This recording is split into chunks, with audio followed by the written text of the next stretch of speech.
This is the fifth and final video in topic 5.1, the Enlightenment. And in part 3 of this topic, we're going to look at the big picture and we're going to explain the effects of this movement. So just to review, there's two essential questions that are related to this topic. How did the Enlightenment shape the intellectual and ideological thinking that affected political reform and revolution after 1750? And in what ways did the Enlightenment affect social structures over time? So our tasks are to define the Enlightenment and explain why it developed, identify the specific political, economic, and social ideas. And finally, in this video, we're going to zoom back out and explain the effects of this movement, both short-term and long-term. So remember that this is all based on the idea of the modern age, changing people's view of the world into empiricism and in developing modern political, economic, and social processes.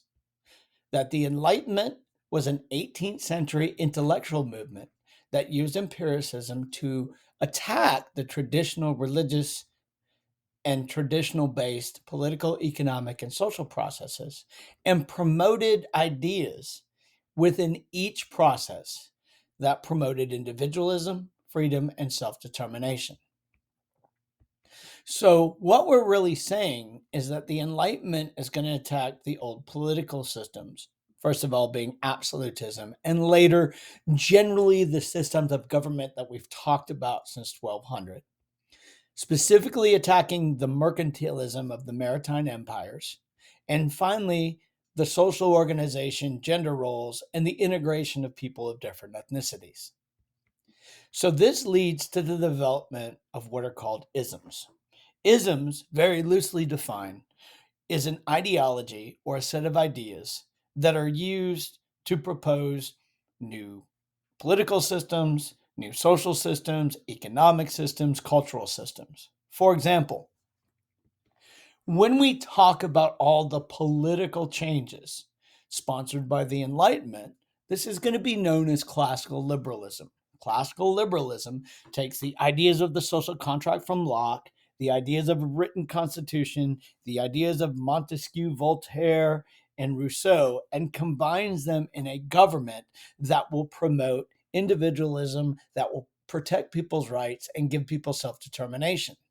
When we talk about the economic systems, well, we're talking about capitalism and socialism.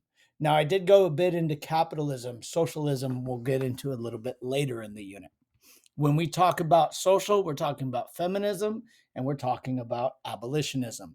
These are all philosophies or sets of ideas that serve the foundation of the modern political processes.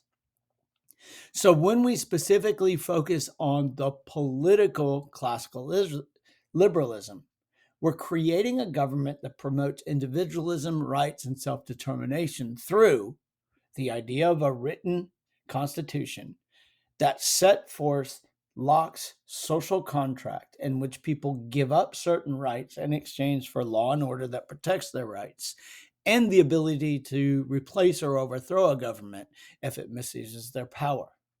A political system that is designed using separation of powers from Montesquieu, that gives people rights that Voltaire wanted, and gives people the vote and reflects the will of the people that was proposed by Rousseau.